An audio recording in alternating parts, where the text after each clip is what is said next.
Assalamualaikum warahmatullahi wabarakatuh.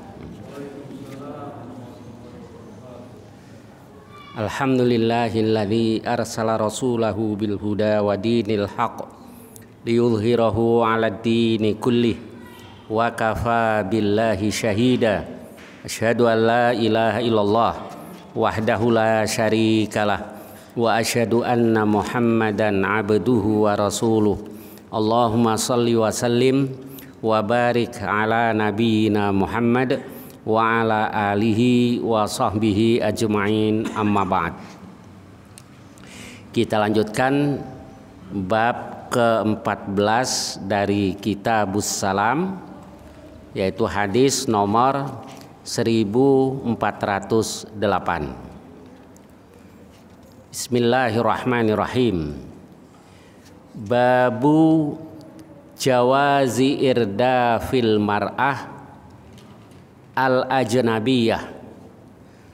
Bab tentang bolehnya menyuruh seorang perempuan asing, yakni bukan dzatu mahram, memboncengnya. Idza a'yat fit thariq. Tapi ada syaratnya, idza a'yat fit thariq, kalau dia kelelahan di jalan. Nah, untuk lebih jelasnya kita lihat hadisnya. Haditsu Asma binti Abi Bakrin radhiyallahu anhuma. Hadis Asma binti Abi Bakar radhiyallahu anhuma qalat, dia katakan, tazawwajani Az-Zubair, Zubair menikahiku, wa ma lahu fil ardi mimmal wala mamluk wala syai'. Zubair, yakni Zubair bin Awam, menikahiku sedangkan dia tidak memiliki harta, tidak memiliki budak, dan tidak memiliki sesuatu, ghaira nadihin wa ghaira farasih. Yang dia punya hanyalah nadih. Nadih itu onta yang biasa dipakai untuk mengambil air untuk menyiram tanaman, nadih. Kemudian wa ghaira farasih, dan kecuali juga kudanya. Jadi dia cuma punya nadih, onta yang biasa dipakai menyiram tanaman, kemudian kuda. Fakuntu a'lifu farasah. Saya biasa mencarikan makan buat kudanya. Wa astaqil ma, dan aku juga mengambil air. Wa akhrizu gharbahu ajin. Saya menjahit atau menganyam gharbahu, timbanya. Kayaknya kalau dulu timbanya dari ini ya, pelepah korma atau daun korma, mungkin dari dedaunan. Maka saya yang menganyam atau menjahitnya. Wa'ajin, dan saya yang bikin adonan, yakni buat makan. Walam akun uhsinu ukhbiz, sedangkan aku tidak bisa bikin roti, jadi nggak pinter bikin roti. Wa kana yukhbizu jaratun li minal ansar, dan yang membuatkan roti adalah tetangga-tetanggaku dari kaum Ansar. Wa kunna niswata sidqin, dan mereka adalah perempuan-perempuan yang baik-baik, perempuan yang jujur-jujur. Nah, inilah yang dilakukan oleh Asma, saudara perempuan dari Aisyah radhiyallahu anha. Jadi Asma itu ipar Rasul, gitu ya, karena Aisyah menikah dengan Rasul. Kemudian dari pernikahan Asma dengan Zubair bin Awam, Allah karuniai putra di antara Abdullah. Maka Abdullah ini Abdullah bin Zubair. Nah, kemudian kalau Aisyah kadang-kadang dikasih kunyah Ummu Abdillah, ibu dari Abdullah, maksudnya adalah keponakannya. Sebab al-khalah bimangzilatil bibi itu kedudukannya sama dengan ibu. Jadi boleh memanggil seseorang dengan ummu fulan atau ummu fulanah, padahal itu adalah keponakan atau anak dari saudara perempuannya. Nah, Zubair ini Zubair bin Awam. Awam menikah dengan Safiyah. Safiyah itu dari satu sisi bibi Rasul, karena Safiyah binti Abdul Muthalib. Nah, tapi dari sisi lain sepupu Rasul, karena Abdul Muthalib, ayahanda dari Rasulullah SAW, yaitu Abdullah menikahi Aminah. Sedangkan Abdul Muthalib ayahnya menikahi kakaknya. Nah, lahirlah Safiyah. Jadi berlibat-libat ya. Berlibat-libat. Nggak ada biasanya kalau yang penduduk asli begitu juga di sini nikahnya apa? Berlibat-libat. Ya nggak apa-apa, yang penting boleh. Sebab di surah An-Nisa kan wa uhilla lakum, dihalalkan buat kamu selain itu. Kadang-kadang syariah menghalalkan, adat tidak menghalalkan, yang orang lebih patuhi malah ini ya, malah adatnya. Adat mah boleh dilanggar. Kalau syariah, nah dosa, nggak sah nikahnya. Baik, kita lanjutkan. Kemudian kok tadi berat sekali ya pekerjaan si Asma binti Abi Bakar ini. Menikah dengan Zubair, dia nggak punya apa-apa. Yang dia punya onta, kuda. Sudah dia ngurus ontanya, ngurus kudanya, ngambil air, bikin adonan, cuma bikin roti saja yang dia nggak pandai, maka suruh tetangga-tetangganya yang membuatkan. Nah, ini apa yang dia lakukan? Apakah itu kewajiban seorang istri? Para ulama katakan bukan. Sebab tidak ada ayat, tapi jangan bilang-bilang sama istri. Ntar gak dimasakin. Nggak, kalau bicara kewajiban di Quran atau di hadis secara tekstual tidak ada memang. Nah, wajib seorang perempuan menyiapkan makanan untuk suami. Wajib bagi seorang istri mencucikan pakaian buat suami. Apa yang wajib? Yang wajib kalau kita lihat di Al-Quran dan di Sunnah Rasul, ya taat terhadap suami. Jadi tidak keluar kecuali penting. Kemudian idza da'ar rajulu imra'atah ila firasyih. Kalau seorang lelaki memanggil istrinya ke tempat tidurnya, fa'abat, istri nggak mau, fabata ghadban, suaminya bermalam dalam keadaan marah, la'anat hal malaikat, maka istri itu dilaknat oleh para malaikat hatta tusbiha, hingga masuk waktu subuh. Atau di hadis, di riwayat yang lain, hatta yarda anha, hingga suaminya redha terhadapnya. Itu kan nggak ada kan bicara soal masak, soal nyuci.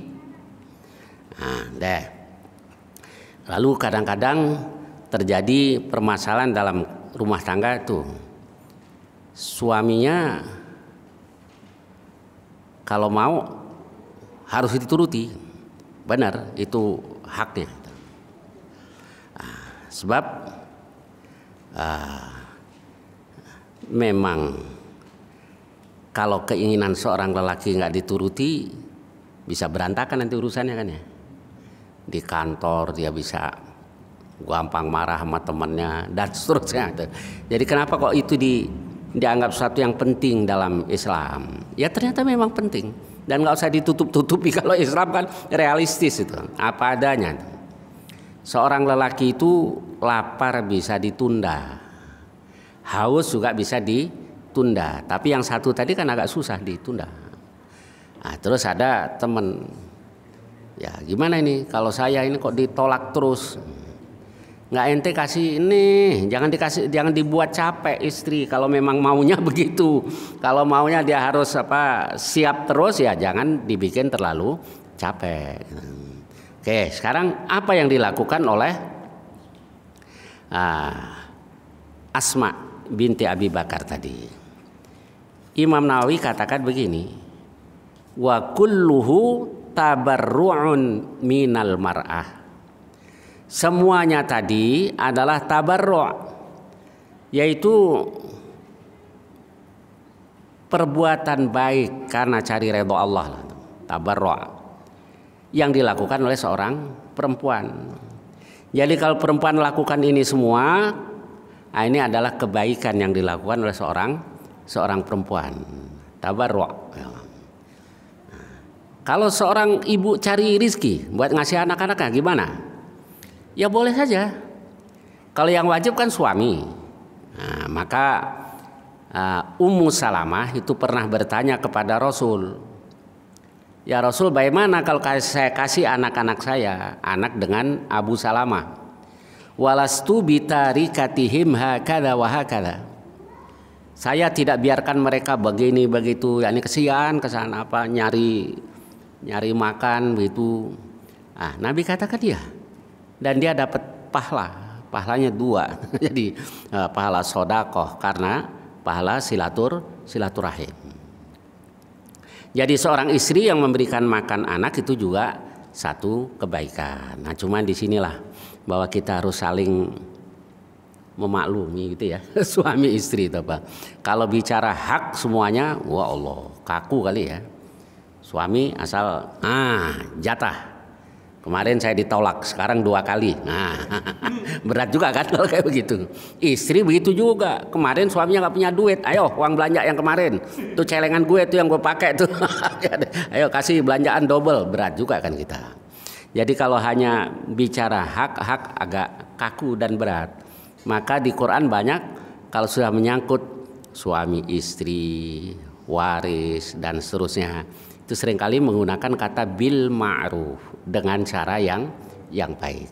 Jadi kalau masing-masing hanya bicara haknya saja, ya kaku dan gampang pecah nanti. Baik, nah sekarang kayak ini. Seorang perempuan lakukan ini semua tabarru' karena cari pahala, karena dia berbuat baik. Wa ihsanin minha ila zaujiha, dan karena dia berbuat baik kepada suaminya. Dan juga husnu muasyarah, mempergauli suami dengan cara yang baik. Wa fi'lu ma'rufin ma'ah, melakukan perbuatan yang ma'ruf terhadap suaminya. Tapi kata beliau, wala yajibu 'alaiha syai'un min dzalik, tidak wajib buatnya sedikit pun di antara tadi. Bal lawim tana'at min jami'iha dalam ta'tham. Bahkan kalau dia nggak mau lakukan itu semua nggak dosa, karena itu amal baik seorang istri. Tapi ya umumnya nggak ada lah istri yang cuman mau uncang-uncang kaki saja gitu ya. Enggak. Ya, baik. Kemudian wala yahillu lahu ilzamuha bi syai'in min hadza. Dan nggak boleh suami memaksakan itu semuanya, mewajibkan itu semuanya terhadap istri. Wa innama taf'aluhul mar'atu tabarru'an. Tapi seorang istri lakukan itu karena tabarru', karena berbuat baik. Wahia adatun jamilah. Kata Imam Nawawi, itu adalah kebiasaan yang baik. Istamarra 'alaihan nisa minaz zamanil awal ilal an, yang biasa dilakukan oleh perempuan dari zaman dulu sampai sekarang. Wa innamal wajibu 'alal mar'ati syai'an, dan yang wajib kepada seorang perempuan adalah 2 hal. Tamkinuha zaujaha min nafsiha, yaitu nurutlah, patuh sama suaminya kalau diajak gitu. Wa mulazamatu baitih, dan tetap berada di rumah. Itu yang wajib. Ya sekali lagi, kalau dua-duanya suami istri hanya bicara hak saja ya berat. Maka yang harus disadari sebenarnya begini.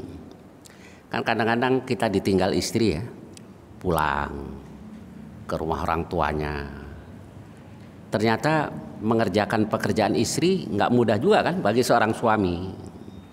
Nah kalau setiap suami menyadari itu, dia nggak mau semena-mena terhadap istrinya. Ternyata berat juga pekerjaan seorang istri. Ya kayak saya sendiri lah. Saya tuh dari kecil mandiri. Anak orang tua saya anaknya banyak 10. Mandiri dari kecil, ngurus masing-masing lah keperluannya, karena orang tua nggak mampu itu untuk ngurus anak banyak sekian banyak yang mau sekolah ini ngurus seragam sendiri ini sendiri, nggak ada yang ini orang tua lah. Tapi ketika istri kadang-kadang pulang kampung, saya menggantikan pekerjaannya, berat juga ternyata. Apalagi usia sudah kayak begini, berat. Nah kadang saya nasihatin anak saya, tuh ternyata menggantikan pekerjaan seorang ibu berat kan. Ya, maka kalau suami menyadari ini, nggak ada suami yang meremehkan istri. Sekarang kadang-kadang saya ajak ngomong juga anak saya, andai saja para istri tahu bagaimana beratnya seorang suami mencari nafkah, bertanggung jawab terhadap anak dan istrinya, tidak ada juga seorang istri yang meremehkan suami. Jadi sebetulnya saling kan ya, saling. Nah sekarang kalau bicara wajib, ya udah, saya udah belikan beras, saya udah kasih garam, cabai cukup kan. Kalau bicara kewajiban, kan kasih makan, yang penting kasih makan. Nah, kan nggak seperti itu juga. Seorang suami juga pengen anak istrinya hidup lebih baik, lebih sejahtera. Jadi sebetulnya sama di situ.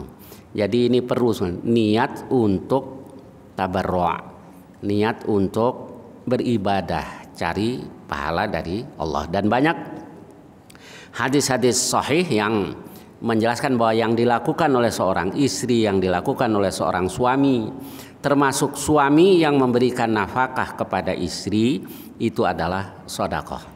Itu waktu Sa'ad bin Abi Waqqas dipesan oleh Rasul,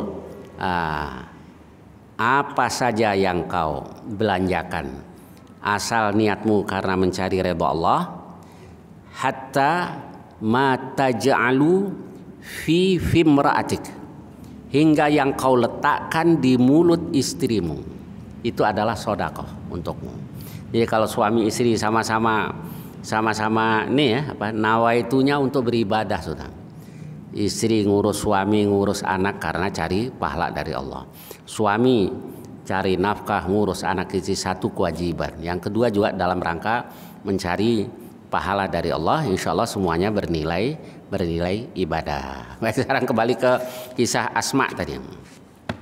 Dia katakan, saya yang mengurus ontanya, kudanya, wa ajin walam akun uhsinu ukhbis, tapi saya tidak pandai membuat roti. Wa kana yakhbizu jaratun di minal ansar, yang membuat roti adalah tetangga-tetangga perempuan dari kaum Ansar. Wa kunna niswata sidqin.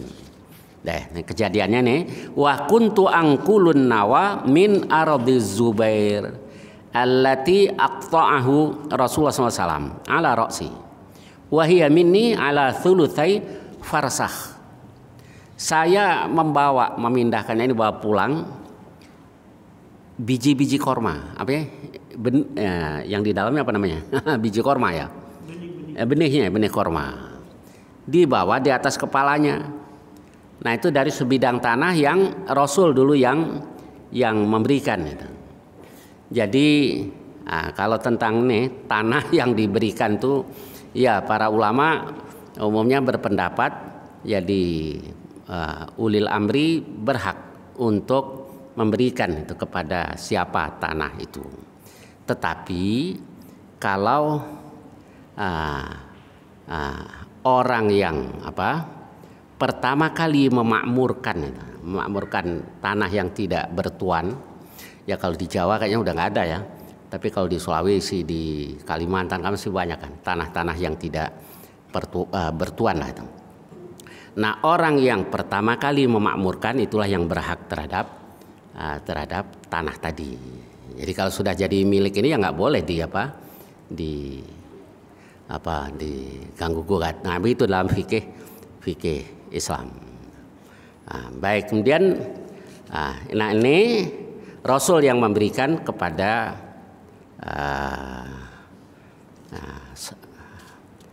Asma. Jaraknya dari rumahnya 2/3 farsakh. 1 farsakh itu 3 mil. 2/3 farsakh. Nah, 1 mil kalau mil sekarang ya mungkin beda dengan mil yang dulu. Kita kan sekarang sekitar 1,6 apa ya? 1,6 kilo. Berarti 1 farsakh hampir 5 kilo lah, gampangnya 5 kilo lah. 5 kilo. Kalau 2/3 ya sekitar 10 kilo. Ngangkutin bawa pulang apa benih-benih korma. Nah, kemudian falaqitu Rasulullah sallallahu alaihi wasallam wa ma'ahu nafarun minal ansor. Saya bertemu dengan Rasul dan bersama Rasul ada beberapa kaum Ansor. Jadi nggak sendiri Rasul. Rasul naik onta, ketemu si Asma sedang ngangkat benih korma dari jarak yang jauh tadi, sekitar 10 kilo. Kemudian fada'ani, lalu Nabi panggil aku. Tsumma qal, kemudian Nabi bersabda ikh itu orang Arab kalau nyuruh ontanya berhenti dan derum. Ikh. Kan bahasa binatang beda-beda ya semuanya. Nah, kalau di sini nggak ada sapi sih ya. Kayak di daerah Jawa tuh beda-beda, Jawa Tengah, Jawa Timur beda. Kalau gerobak zaman dulu kan pakai sapi itu, nyuruh berhenti itu. Kalau ke kanan apa, bahasanya ke kiri apa. Kalau saya masih kecil dulu karena di Jawa Timur ya, cek. Itu karena Madura, orang sana campur Madura kan. Cek itu taje tarik gitu. Cek dan li ke kiri. Karena kalau berhenti bu bahasa Maduranya ambu tuh berhenti itu, bu berhenti. Nah, kalau onta karena di Arab pakai istilah Arab juga rupanya ya, nyuruh derum, ini ikh. Liyahmilani khalfah. Kata Asma, karena Rasul mau membawaku di belakang Rasul, biar membonceng ke Rasul. Fastahyaitu an asira ma'ar rijal. Saya malu jalan dengan lelaki-lelaki. Kemudian wa dzakartu Zubair wa ghairatah. Saya terangkan tentang saya ingat tentang Zubair dan kecemburuannya. Yang lain nama Zubair, dan Zubair pencemburu. Wa kana aghyarun nas, dan dia adalah manusia yang paling cemburu. Fa'arafa Rasulullah SAW anni istahyaitu. Rasul tahu kalau aku malu. Famadha, lalu Nabi jalan terus. Dan faji'tu Zubair. Kata Asma, aku pun mendatangi Zubair. Fakultu, lalu aku katakan, laqiyani Rasulullah SAW wa ala ra'si an-nawa. Rasul bertemu denganku dan saya membawa an-nawa, benih-benih korma tadi di kepalaku. Wa ma'ahu nafarun min ashabih, tapi Rasul tidak sendiri. Bersama Rasul ada beberapa orang dari sahabatnya. Fa ana khali arkab. Nabi suruh berhenti, suruh derum ontanya supaya saya menunggang. Qalat, dia katakan hatta arsala ilayya fa ana khali arkab fastahyaitu min. Saya pun malu terhadapnya. Wa araftu ghairatak, dan saya tahu kecemburuanmu, kamu pasti cemburu. Ternyata kata Zubair, faqal wallah la hamlukin nawa kana asyadda alayya min rukubiki ma'ah. Demi Allah, engkau membawa benih-benih itu lebih berat rasanya buat saya daripada engkau menunggang atau membonceng kepada Rasulullah Sallallahu Alaihi Wasallam. Bukan tuh yang lebih berat. Kesian dia setelah tahu istrinya kayak begitu. Kemudian qalat, dia katakan hatta arsala ilayya Abu Bakrin ba'da dzalika bi khadimin. Sampai akhirnya Abu Bakar mengirim seorang pembantu, takfini siyasatal faras, yang dia mencukupiku dari mengurus kuda. Jadi Abu Bakar kirim pembantu yang bertugas ngurus kuda si Zubair. Faka'annama a'taqani, seolah Abu Bakar itu memerdekakan aku. Jadi kalau dibilang memerdekakan enggak juga, karena dia bukan budak, tapi seolah dia memerdekakan aku. Sekarang bagaimana dari hadis ini? Rasul naik onta ngelihat Asma iparnya, kan bukan Zatu mahramnya. Kemudian Rasul suruh ontaknya drum, karena nggak tega lihat si Asma tadi dalam keadaan seperti itu. Lalu kalau kita gimana? Atau ketemu perempuan, Mbak mau kemana Mbak? Pasar ya, ikut yuk. Lo bini orang main bawa-bawa aja. Nanti di hadis riwayat Muslim. Gimana ini? Baik. Sekarang berdasarkan hadis itu, maka para ulama menyimpulkan bahwa wa fi hadzal hadits jawazul irdaf 'ala dabah idza kanat mutiqatan. Jadi boleh membawa membawa orang di belakangnya atau membawa orang supaya memboncengnya di kendaraannya kalau kendaraannya kuat. Yang kedua, wa fi ma kana ali sallallahu alaihi wasallam minasyafaqah 'alal mu'minin wal mu'minat. Hadis tadi menunjukkan bahwa Rasulullah SAW kesian terhadap mukminin dan mukminat, wa rahmatihim wa muwasatihim fi ma amkana. Nabi menyayangi mereka, Nabi membantu mereka dalam hal yang mungkin, yakni yang bisa dilakukan. Dan dari hadis ini juga wa fihi jawazu irdafil mar'ah allati laisat, yaitu boleh membawa seorang perempuan yang bukan muhrimnya idza wujidat fi tariqin qad a'yat. Kalau perempuan tadi didapati ada di jalan dan dia sudah lelah, gitu, kelelahan. Jadi masalahnya di sini sebenarnya. Ya kalau secara umum kan nggak boleh tadi apa? Satu itu ya. Yang kedua nggak sendiri ternyata Rasul bareng-bareng dengan para sahabat yang lain. Jadi karena kondisi seperti ini berarti dikasih rukhsah, bukan sengaja. Gue mau ke Priok nih, taruh lewat sana ya. Sana belagak capek, bang, kecapean bang, numpang bang. Ini namanya laki dan perempuan bandel. Baik. Jadi la siyama ma'a jama'ati rijalin salihin.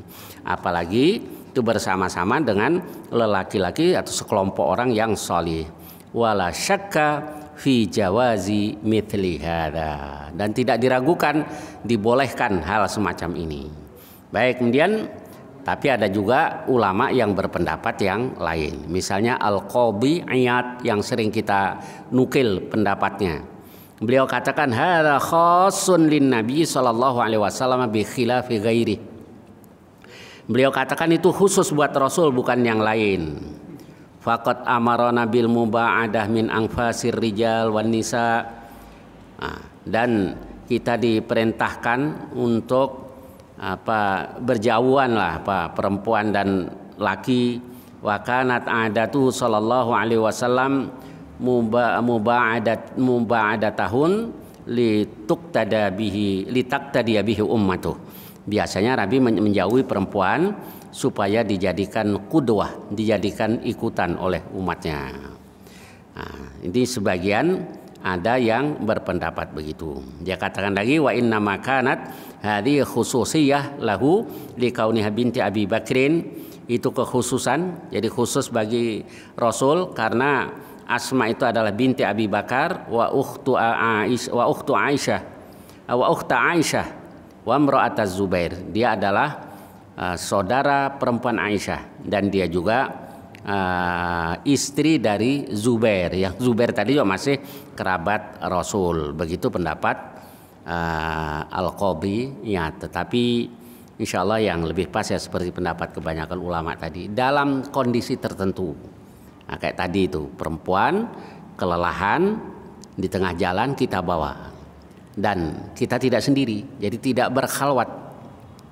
Sebab dilarang kita bersendirian dengan perempuan yang bukan zatu mahramnya. Wallahu alam.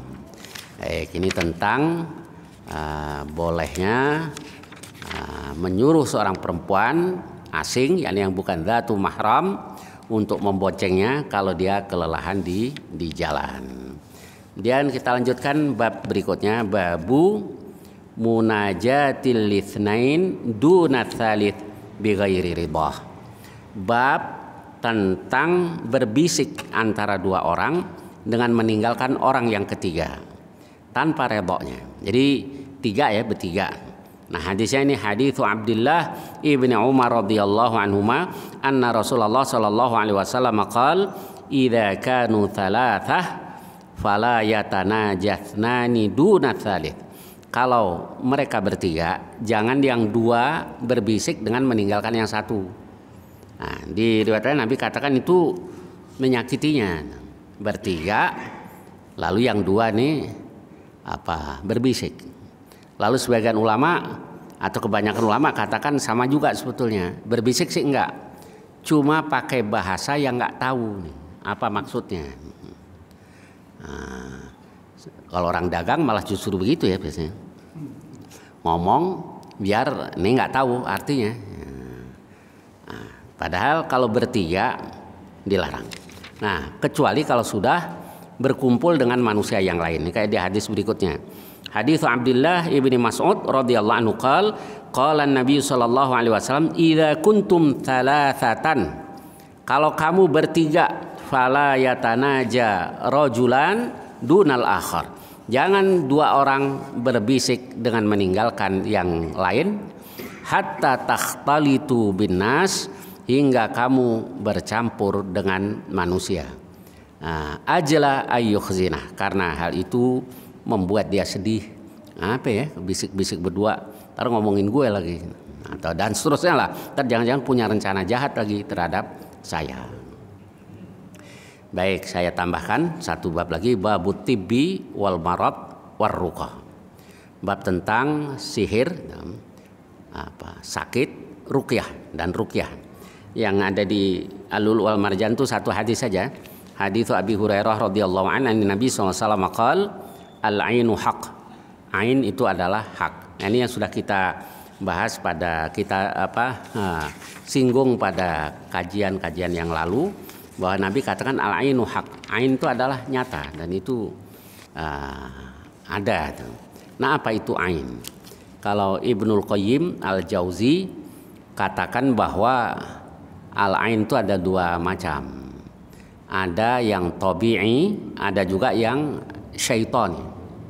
Kalau tabi'i ya orang tahu-tahu bisa begitu. Jadi dari matanya ini mengeluarkan semacam racun dan bisa membuat orang sakit atau mati. Nah, dulu ada sahabat yang terkena itu, Sahal bin Hunayf. Nah, kemudian bagaimana cara mengobatinya? Di antaranya orang yang punya ain tadi disuruh berwudu, mandi gambarnya itu, yakni bagian dalam izarnya, kainnya, lalu disiramkan ke orang yang terkena ain tadi dari belakangnya. Nah, itu cara mengobati orang yang terkena ain tadi. Nah, kemudian kalau orang Indonesia kayaknya jarang yang punya ain. Orang Arab kayaknya beberapa suku itu ada yang banyak yang punya ain. Kita enggak, mata kita kekuatannya beda-beda tiap orang ya. Ya mungkin ada tapi tidak banyak lah. Jadi kalau ada orang Arab kadang-kadang gendong anaknya masih kecil, kita bilang Allah nih cakep ya anaknya, malihah, apa yang dibilang gul, astagfirullah, kata kalau masya Allah, gul masya Allah, katakan masya Allah sajalah, nggak usah dipuji. Kenapa? Karena kalau Ibnu Qayyim katakan al-ain itu, orang yang punya ain itu nggak boleh kagum. Jadi kalau kagum, Allah repot juga kalau punya istri cakep ya. Nah, setiap kali dia kagum dengan istrinya, dia puji istrinya, bisa sakit, bahkan bisa mati. Gimana kalau ada orang yang kayak begini? Kalau pendapat para ulama diantaranya dikurung orang yang kayak begini supaya tidak menimbulkan mudarat kepada orang lain. Kalau dia miskin ya dicukupi, pemerintah yang harus mencukupinya, biar dia tidak kemana-mana, biar tidak berbahaya buat orang lain. Nah, tentang al-ain ini banyak lah, kayaknya diantaranya waktu Jibril meruqyah Rasul. Di antaranya Jibril katakan min kulli nafsin aw ainin hasidin Allah yasfik. Aku ruqyah engkau dari setiap jiwa atau mata yang pendengki, Allah yasfik, semoga Allah sembuhkan engkau. Baik, jadi hadis tadi jelas bahwa al-ain itu hak, yakni ada, itu benar-benar ada dan pernah terjadi menimpa seorang sahabat yaitu Sahal bin Hunayf radhiyallahu anhu. Baik, saya kira hadisnya sampai dengan hadis ini. Barangkali ada pertanyaan-pertanyaan tentang hadis-hadis yang kita bahas tadi atau lainnya yang saya bisa, silakan tafadhalu.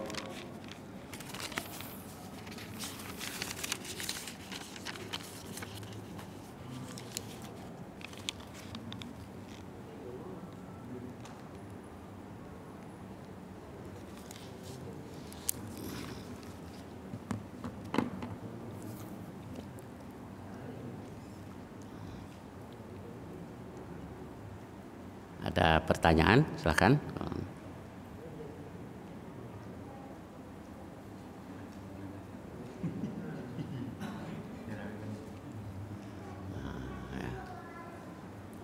Ya, fadhal, silakan.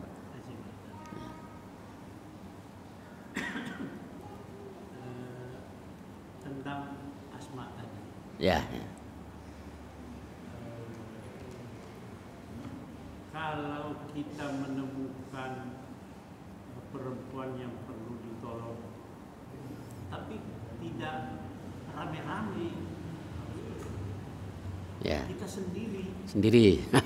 Ya. Ya. Kalau tadi kan rame-rame. Ya. Nah, dan para sahabat. Jadi fitnah itu kan bisa terhindar. Ya. Kalau kita sendiri mau ditolong, Takut fitnah itu ya. fitnah, Ya. nggak ditolong, Kesian juga. Ya. Nah, bagaimana kalau kita sendiri? Nah, itu yang terjadi pada Aisyah radhiyallahu anha. Karena dia tertinggal oleh pasukan gitu. Jadi Aisyah waktu itu masih kecil badannya. Dia ditandu sekedup gitu. Kemudian si pembawa sekedup ini nggak tahu Aisyah sudah naik atau belum. Karena bedanya nggak banyak antara ada dia dan tidak. Akhirnya dia tidur dari situ. Nah, kemudian akhirnya bertemu seorang sahabat padahal nggak ngomong apa-apa. Nggak ngomong apa-apa dia. Cuma dia tahu ini kayaknya Aisyah. Lalu ontanya suruh derum dan Aisyah naik ke onta dituntun. Nah, itulah yang akhirnya menyebabkan datangnya haditsul ifki, berita bohong tentang Aisyah. Sampai ya terjadi hal yang ini sampai turun surah An-Nur tentang apa Aisyah radhiyallahu anha. Nah, ya ringkasnya beginilah. Karena sebab itu efeknya jadi kemana-mana. Gitu. Nah, kemudian bagaimana kalau kita, ya itu dia lihat kondisi. Kalau memang bahaya kalau kita tidak bawa gitu ya, ya kita bawa tapi ya siap mesti menanggung apa, menanggung fitnah. Sebab kata Rasul kan inna syaiton yajri mini bini Adam majrad dam. Syaitan itu berjalan pada anak Adam pada atau seperti perjalanan darah. Yang Nabi lagi i'tikaf, Sofiyah datang ke masjid. Ngobrol-ngobrol ada keperluan, dia mau pulang diantar oleh Rasul ke pintu masjid. Nah, kemudian dua orang sahabat Ansor lari dipanggil. Ini Sofia, masa ini istri saya. Ya Rasulullah, mana mungkin kami berprasangka buruk terhadap engkau. Kata Rasul tadi, inna syaiton yajri mini bini Adam majradam. Syaiton berjalan pada anak Adam pada peredaran darah. Gitu. Nah, artinya bisa saja di saat itu dia nggak suudzon sampai rumah. Siapa ya malam-malam begini sama Rasul. Jadi insya Allah begitu Pak Haji. Lihat kondisi lah mana yang lebih ini. Cuma ya resikonya ada tadi. Paling nggak istri kita nanti yang curiga. orang nggak curiga, istri kita yang curiga. Wallahu a'lam. Baik, ada lagi? Kalau tidak ada sampai di sini, mudah-mudahan banyak manfaatnya. Wassallallahu ala nabiyyina Muhammad wa ala alihi wasallam. Walhamdulillahirabbil alamin. Assalamualaikum warahmatullahi wabarakatuh.